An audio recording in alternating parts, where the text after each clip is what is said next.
third lecture. Yeah, so thanks. Last time we did a few things. So we introduced, so I was speaking about the symmetric group with its natural normalized Hamming metric, and combining all the symmetric groups into one object, we defined a universal, what I call the universal Sophie group. So it's symmetric, and the subscript is an ultra filter, and this was defined to be the product of the symmetric groups as n ranges over all natural numbers modulo some normal subgroup defined in terms of the ultra filter, and this normal subgroup was consisting of all sequences of permutations such that the distance of sigma n to the identity permutation, right, tends to 0 as n approaches, along the ultra filter. Right? So this turns out this is a maximal normal subgroup, so this is indeed a simple group. And exactly, so there was this observation that gamma is a Sophie group if and only if gamma can be embedded into such a universal Sophie group. So it's kind of a fundamental object from that point of view. And we noted this one theorem, which is that if gamma is immutable, I defined what immutable means last time, then gamma is in fact Sophie. So gamma is embeddable into such an ultra product, and what is crucial for the application that I will speak about, and which was also the motivation for introducing these ideas, is that here there's a certain uniqueness. And this is a theorem that I stated last time, but I stated it in a way which was not entirely correct. This was pointed out right after the lecture by Owen Becker. So he observed this. So if gamma is immutable, and you have two such homomorphisms from gamma to the symmetric group at this ultra filter, then the following are equivalent. So there are two conditions, and the first one was a certain condition in terms of the metric that I defined on the ultra product. So all the distances of elements to the neutral element are the same. And the second condition, I can state it already here, is that phi and psi are conjugate. Right, and the first condition is not quite enough, so it's a little bit more complicated. And so I can write informally that the IRS of phi is equal to the IRS of psi, where I didn't really define what the invariant random subgroup of such a homomorphism is. But it's, if you think of the limit of actions on finite sets, and for a finite set we know what a random stabilizer is, so we pick a point at random and take the stabilizer, and here it's somehow an ultra limit of such things, so I think you believe that there's some limit object of these invariant random subgroups arising from these finite actions. But it's a little bit, one can say more concretely, somehow, so this condition here is equivalent to the following: for every finite subset of gamma, the probability that f fixes a random point is the same for phi and psi. Right, and so phi and psi, they arise as, right, the generators, for example, of gamma, they will be represented by elements which are sequences of permutations. So it makes sense to count how many points are fixed by these permutations, and this is exactly what I'm using here. So it's a little bit more involved, and if I take f to be a singleton, I obtain the condition that I mentioned last time. Okay, so I will finally get to this to the application that I was speaking about already in the first lecture. And in order to do so, I have to introduce this notion of stability. So, definition, so that k be a natural number, and w1 to wn the elements in the free group on k generators, so words in k variables, then we say that w1, so this list w1 through wn is p-stable, or let's just say stable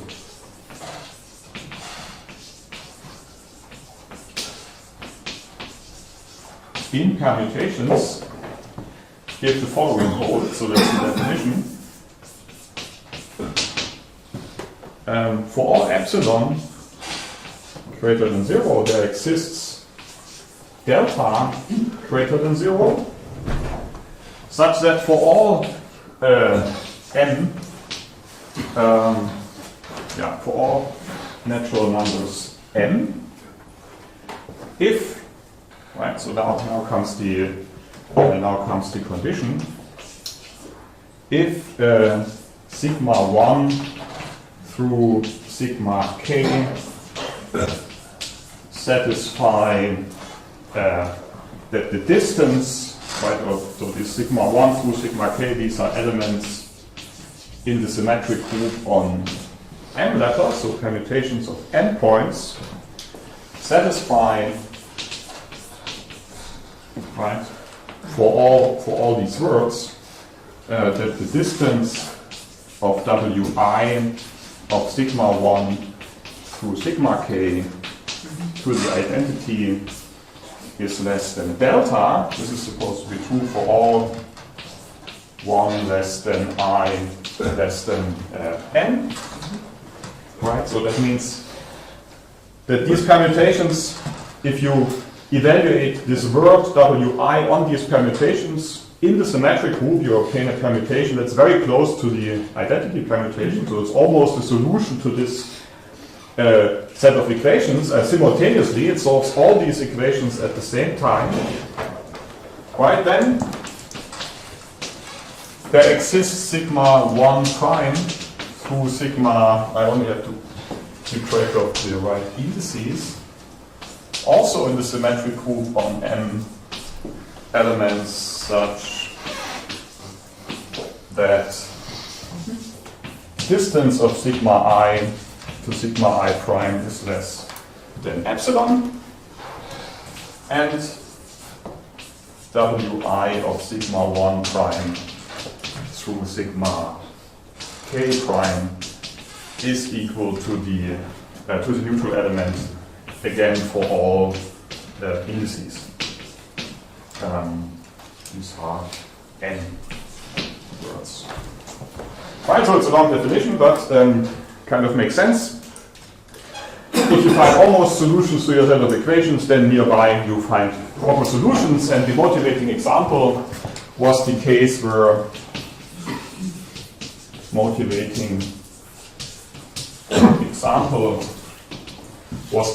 when k is equal to 2 and n is equal to 1, and this word is just A inverse B inverse, so almost commuting permutations. That's exactly solving this word, kind of, and then if you want to find the nearby solution, that's exactly this condition that we now have in a greater generality, and we call it P stability, where P stands for permutation, and you can now already imagine that there are all kinds of other stability questions where instead of the symmetric group with its Hamming metric, you plug in some other group, maybe a unitary group with some natural choice of a metric, that you have on unitary group or even some infinite dimensional group, maybe.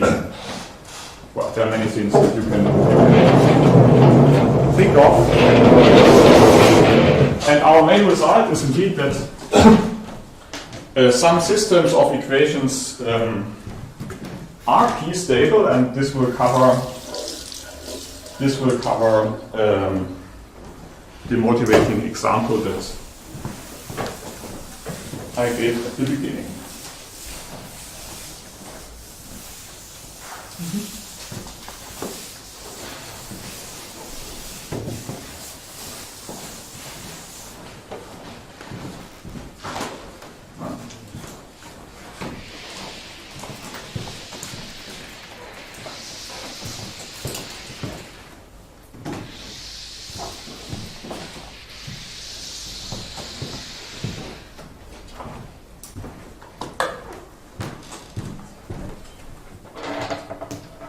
Okay, so the main theorem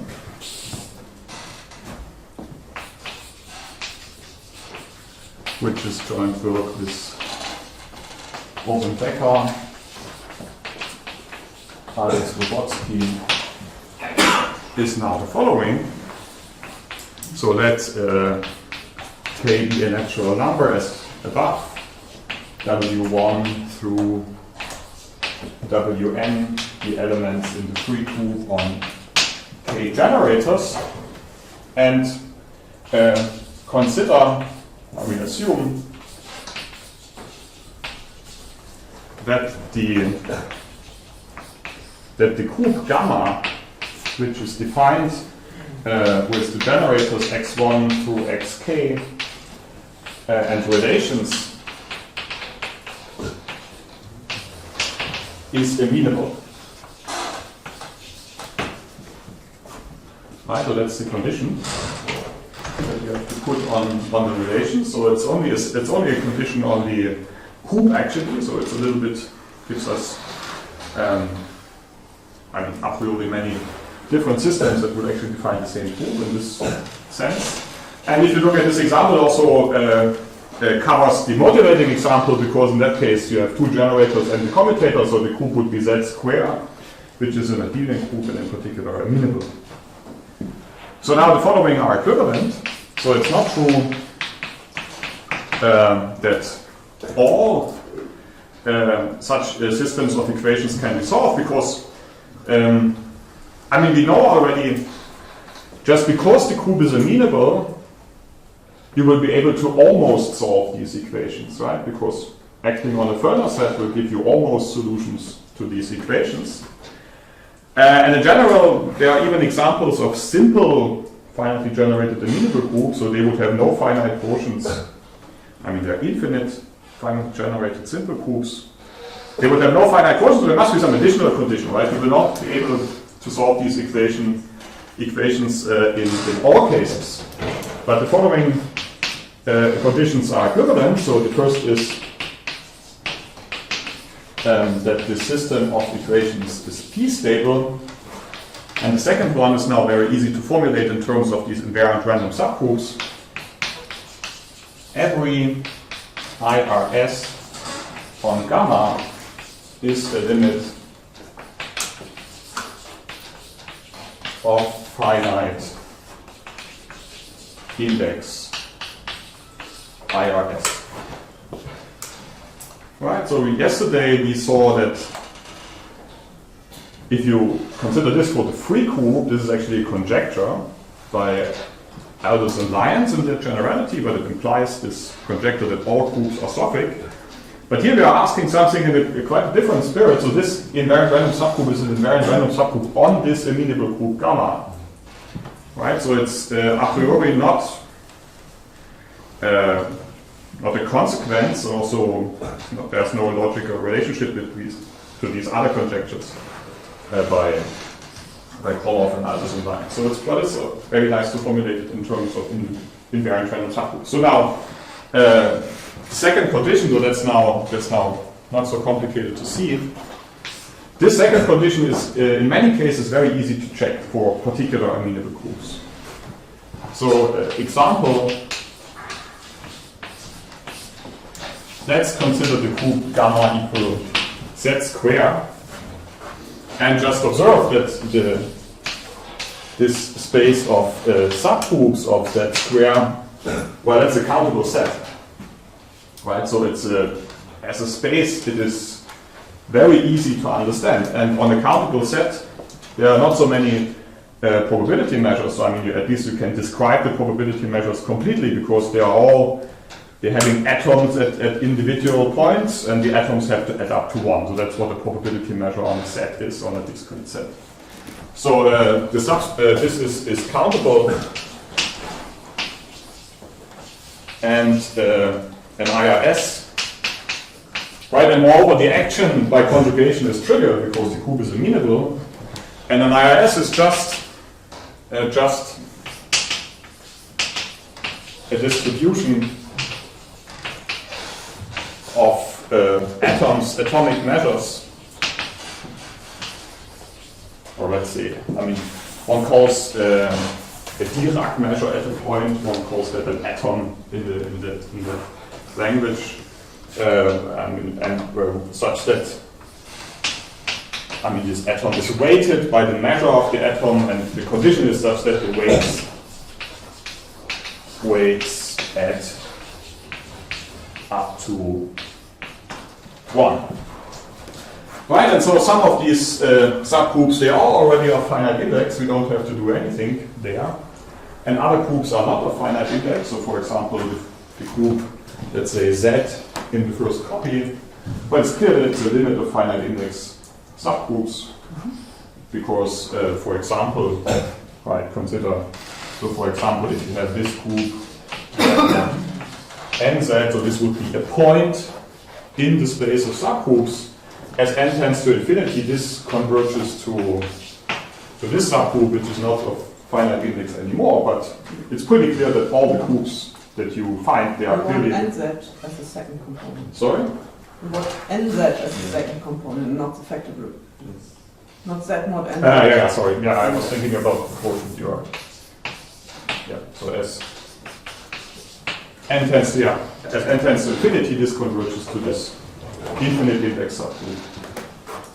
And right, and so easy to see, easy consequence, all IRS are limits of finite index invariant random subgroups in this case, and so the second condition is really very easy to check, and the consequence is that the answer to this in this example is positive. Whenever you have almost commuting permutations, you can actually find permutations which do commute nearby. And the second example, which is true by basically the same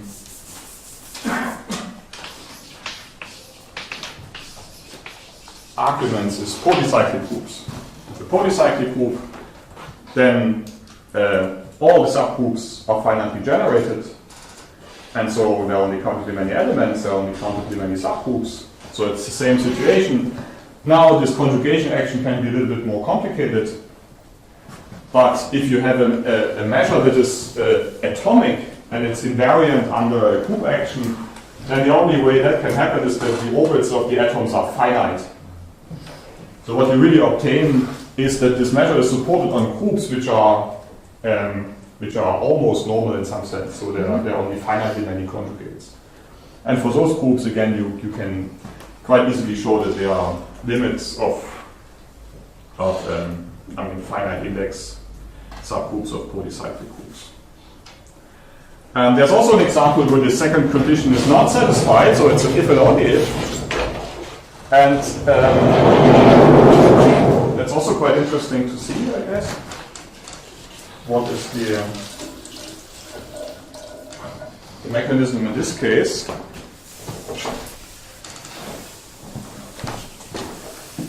So first of all, there are examples of groups where the second condition is not satisfied just because these groups are amenable finitely generated but not residually finite. Right, so I was talking about this simple finitely generated amenable group that has been constructed. And this group,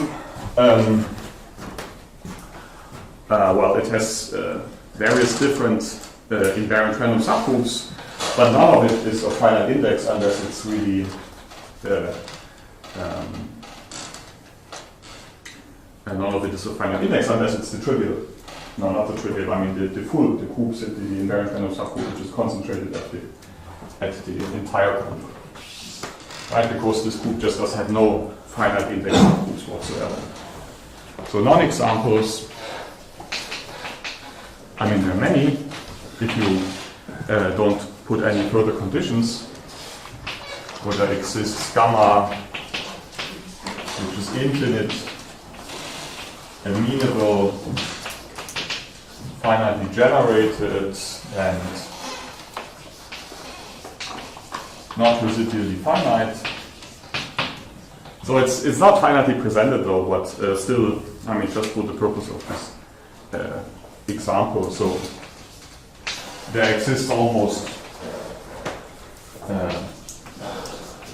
no finite index IIS, and in particular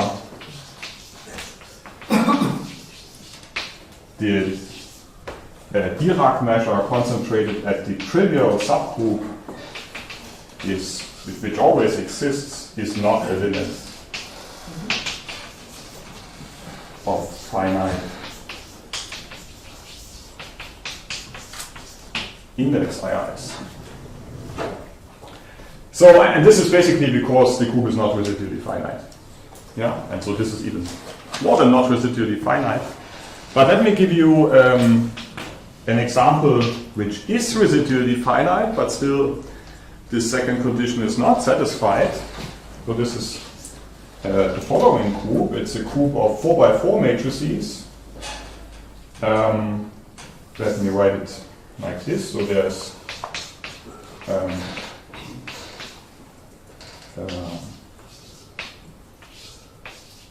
so it's a famous group which was constructed by Abels.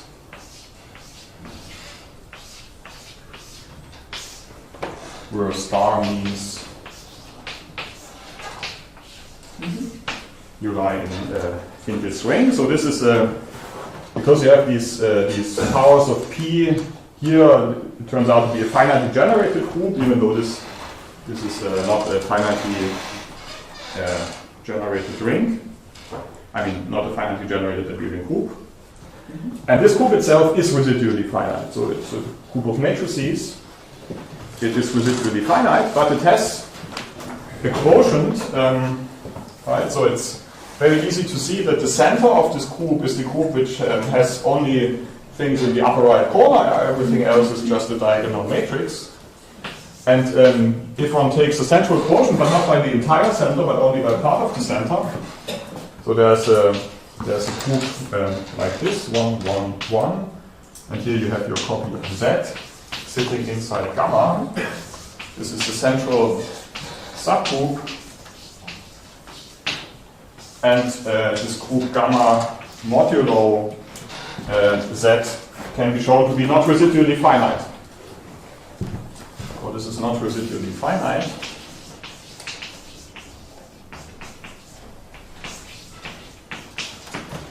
Yeah, and why is it not residually finite? Well, this group gamma is constructed in such a way that there is some obvious automorphism of gamma, which is not inner, and it's given by conjugation by a matrix which has a p up here, and other than that it has ones on the diagonal, and the rest is 0. So it's a matrix which is not in the group, but still, if you conjugate, you will preserve the group. So you're only multiplying this with p somewhere in the upper diagonal part. That's what the automorphism does. And this automorphism, it moves this group. Right? It basically is multiplication by p, maybe p square or p on this group. And so it induces a self-map of the quotient which is surjective but not injective. So this is a non-Hopfian group. That's the mechanism, and then it's not residually finite. So that's the rough sketch of the argument. So why is that true? So gamma mod z is non-Hopfian.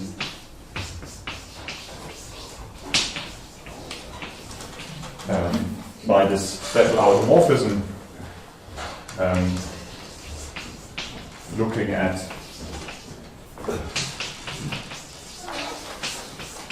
the effect of conjugation by the matrix P111 on gamma.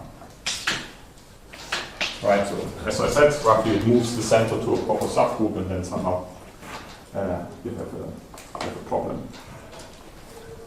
Yeah, so this, and then it's a standard fact that groups which are non-Hopfian, so which have surjective self-maps which are not at the same time injective, they cannot be residually finite. So that's a classical result. So it's not residually finite. Okay, so what does that mean? So why does that give us an instance of almost permutations that we cannot fix? Right, so the instance comes from the amenability of this group. So this group is still amenable. It's a quotient of an amenable group. And so it still has Fellner sets. And these Fellner sets, they provide almost solutions to the equations defining this group, and hence also almost solutions to the to the relations that hold in gamma. So using the Fellner sets of gamma mod z, you find almost solutions to these equations that define gamma, and then they cannot be fixed, because that would imply that gamma mod z is residually finite. So that's the rough argument. So Fellner sets of gamma mod z. I deviated a little bit from what I was actually trying to say. So here I was just trying to say that this is a non-example for 2, and instead I was trying to give you the proof why this also the difficult equivalence holds. So that maybe is maybe not a good idea. But somehow what is now a fact from this is that the invariant random subgroup, which is concentrated at this central subgroup Z, cannot be a limit of finite index IRS of gamma. Right, and so it's a little argument, but I think you already have the reasons here, and you have to work out the details if you want to see that. And so it's an example of a group which does not satisfy the second condition, and hence the defining relations will not satisfy this P stability. Okay. So what can we say about, or what can I say about the proof? Maybe you need the P to the Z in the middle. I don't see it. So I think we need it for finite generation and presentation of this group. Right? So I think it was the first example of this quotient was the first example of a finitely presented solvable group which was not residually finite. So that was the purpose of the construction. And this P to the Z makes it, improves the properties of this matrix.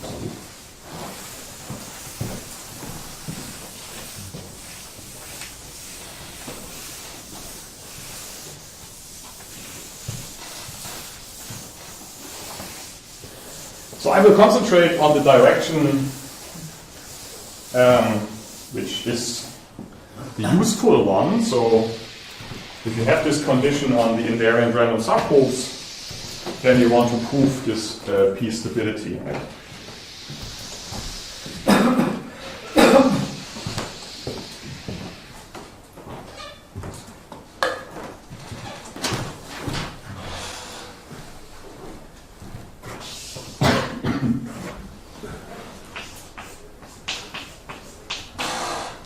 So we assume that finite index IRS on gamma are dense in the space of all IRS, and you want to prove that W1 through W, now I forgot what was the index, N, thank you, is p-stable. And that's a proof by contradiction.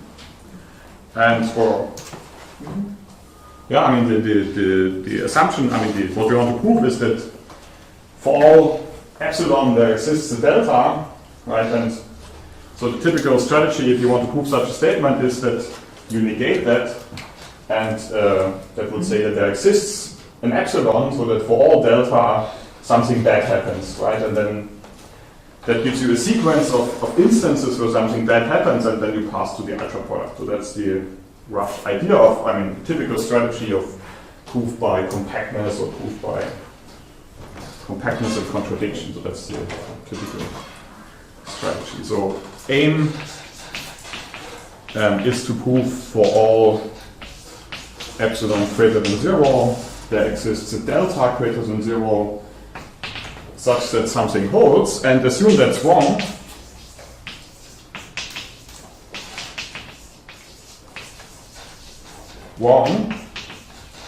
Then there exists some epsilon which we will not touch anymore. It's only some constant, so that for all delta greater than 0 something that happens. So for all delta, so for all, let me now write, let's say n. Natural, I mean n is already used, so we need more letters. Let's say L.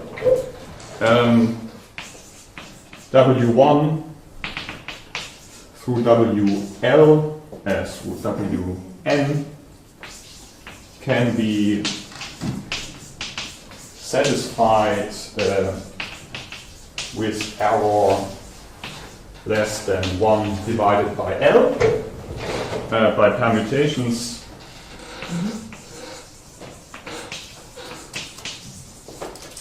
Sigma upper, sigma, so these sigmas were running from 1 to k and L will be the... So this 1 to k, okay. Sigma 1 L, sigma k L. So this happens in some symmetric group M sub L, right? So this is also variable, and there exists no epsilon close solution to this system of equations. That's exactly our exercise in negating this statement. And so we managed it, and now we have found a whole sequence of things where something goes wrong. So we pick an ultra filter,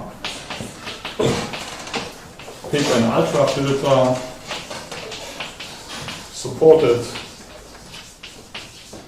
on this set of indices ML, L.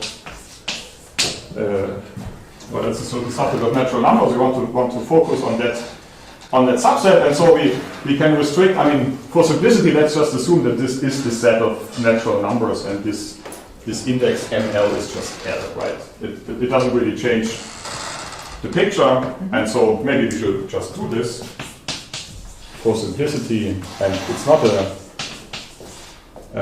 let's assume ML is just L, right? And that would be then an ultra filter on just the natural numbers. And so you can define, say, Si to be the product sigma I L, L in the natural numbers, and we consider this to be right away an element in the symmetric group. Right, so we just take the image modulo our group of 0 sequences, and what we observe is that so this is for 1 less than I less than k. And we observe that W I of S1 through Sk is the identity element in the symmetric group, in the limit. Right, and why is that true? Well, how do we compute? We compute the distance from this element to this one, and along the sequence it's less than 1 divided by L, so the limit will be 0. Right, and we divide it out 0 sequences, so it will be equal in the limit. Okay, so that's already very nice. And so what we obtain from this is a homomorphism from our group gamma to the symmetric group sim, right? Because relations are satisfied, and the generators are mapped to these SIs. Okay, so far we haven't used our assumption 2, and we will now use our assumption 2 to construct another homomorphism, which is actually arising in a similar way as some sort of a limit, but now as a limit of proper actions of gamma. Right, where this mistake is actually 0. So, and at that point we are using this. We are using the second assumption that this invariant random subgroup that arises from this homomorphism or from this limit of actions is a limit of finite index invariant random subgroups of the group gamma. And then you have these two homomorphisms, and our previous result will tell us they are conjugate. And so that if you look at it from the right perspective, it just says that nearby these sigma i's, you had actual permutations that could solve the problem. But let's go a little bit more slowly and first construct the invariant random subgroup corresponding to this homomorphism phi.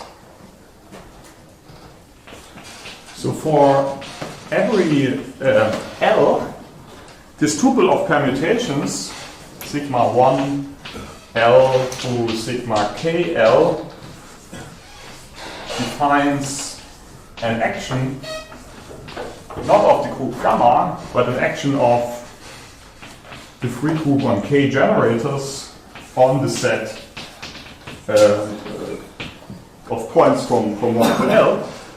And so this way, we have already seen, if you have an action on the probability space, this is obviously a probability space, you obtain an IRS, we call it mu L, and this will be an IRS on the free group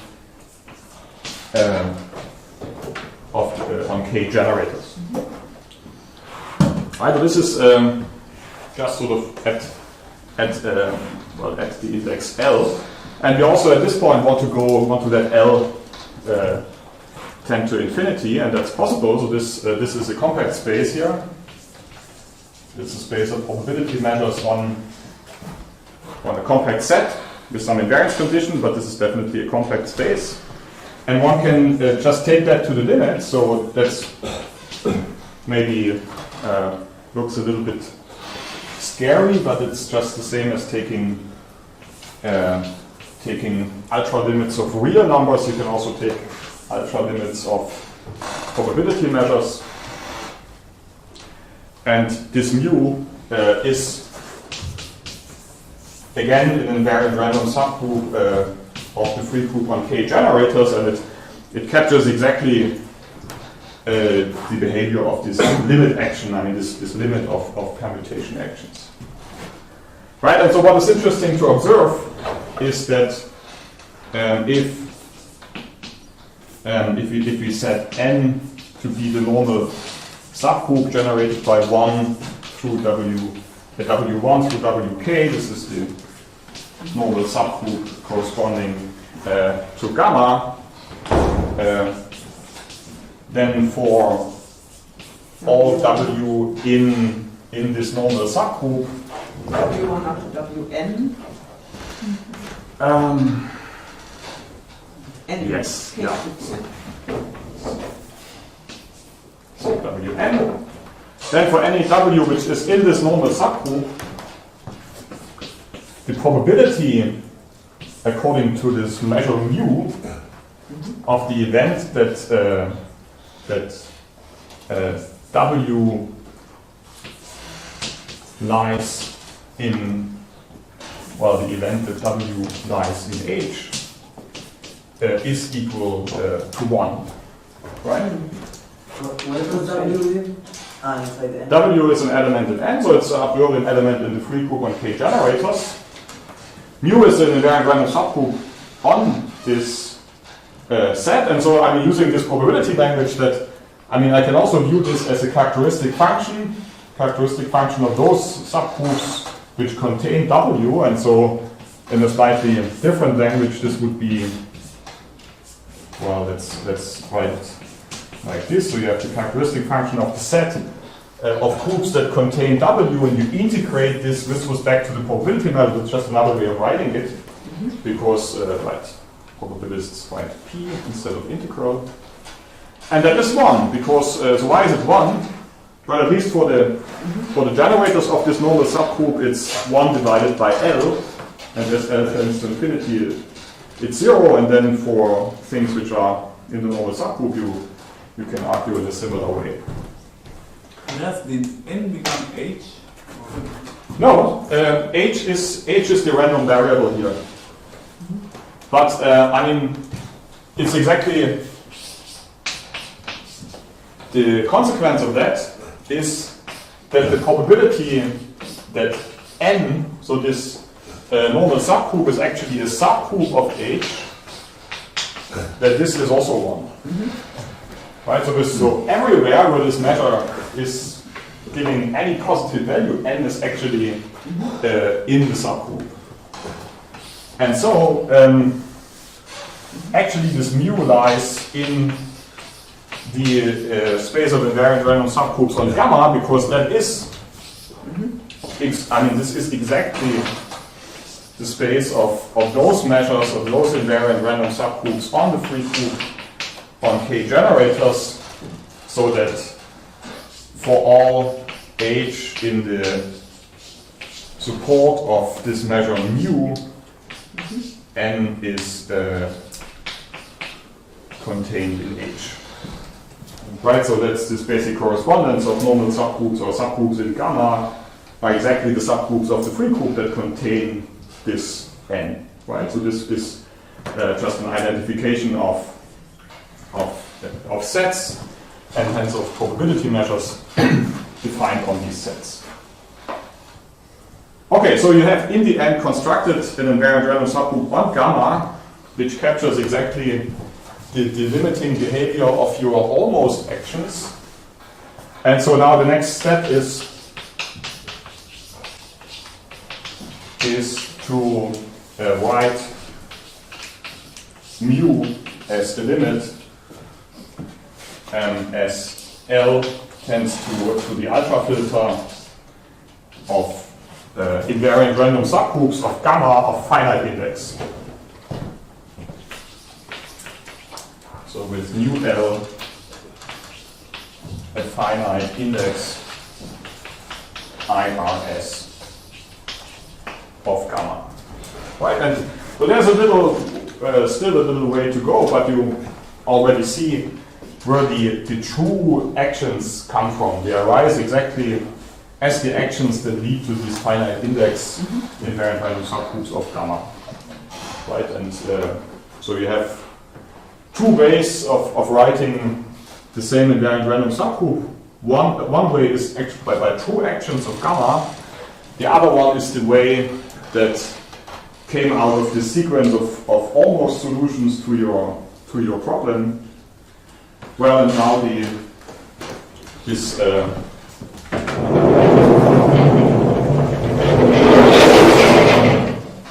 Newman-Solar theorem tells you that these two things are actually conjugate, and hence they are small perturbations of one another. So let me just finish this argument by writing down the key ingredients of the remaining steps, and then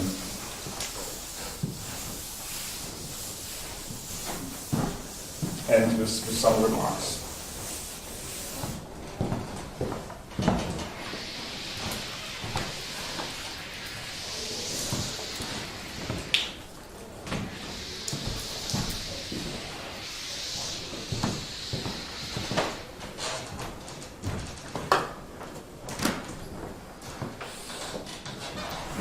Right, so with some work, we may, but this is mostly elementary manipulations, we may assume that mu L arises from an action of gamma on the set from 1 to L. Right, so a priori might be a bigger set. There are some weights, you have to fix that, but we already said that this index, we are a little bit flexible with this index. And so we obtain a second homomorphism. So what was the name of the first homomorphism? What is phi or psi? Phi. Phi. Okay, so now we have psi of from gamma into the symmetric group at this ultra filter is defined as the ultra limit of these actions.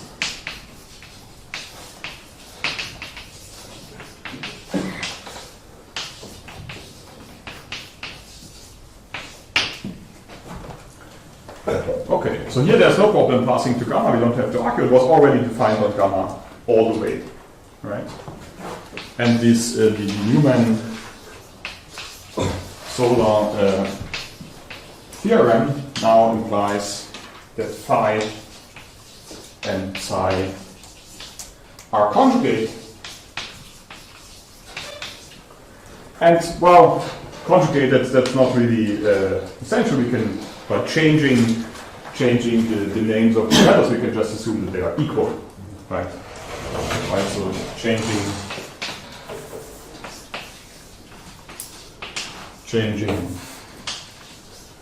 psi, we may assume, but by conjugation, that psi is equal to pi. So what does that mean? Well, it just means that on the generators, well, it's the same thing, and so only differing by a zero sequence in the metric, you can actually find, you can assume that it's a homomorphism on gamma, right? And so the relations are actually satisfied. So modulo this group N sub U, which was capturing the zero sequences, psi. So did I give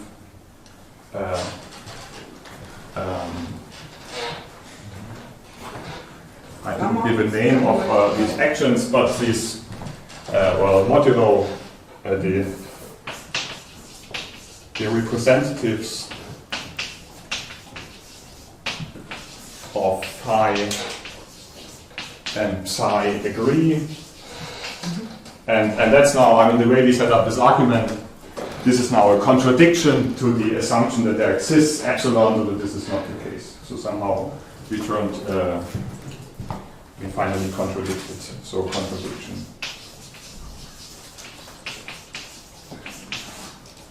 So there exists epsilon, and so on. So that's the end of the proof. Okay, so it's a generalization of this result about commuting permutations, which was known already for a few years. This was originally proved by Arzhantseva and Paunescu. And I think in my point of view, it puts it into the right framework, because once you are familiar with this IIS language, which I didn't assume, so it took a while to introduce it, it's a conceptual explanation why it's actually true. Right? It's not just a hands-on construction, but it's an actual explanation, and it also shows you clearly the limits, gives you clear counterexamples if certain approximation properties on the space of IIS are just not satisfied. So it would be really interesting, at least under some maybe additional assumptions, to extend these stability results to non-amenable groups. And maybe they've already seen this relationship with residual finiteness. So if somehow you manage to produce a Sophic group, finitely presented Sophic group, so that these relations that define the Sophic group are also permutation stable, then it will be probably easy to get a contradiction, assuming that, at least you will be able to conclude that the Sophic group must be residually finite, because from the Sophic approximation you get almost solutions to these permutation problems, and from the stability you get that there are nearby actual solutions and you get finite quotients. So this type of strategy might be a way to produce a non-Sophic group, but so far these results about stability for non-amenable groups are very, very limited. So in this setup we don't have any for the free group, and for some if there are essentially no relations, then of course it's possible, but for interesting non-amenable groups this is still out of reach. So thank you very much for your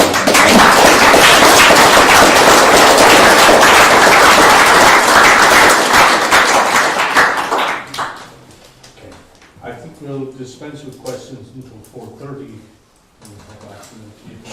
Thanks, Andreas, for your service.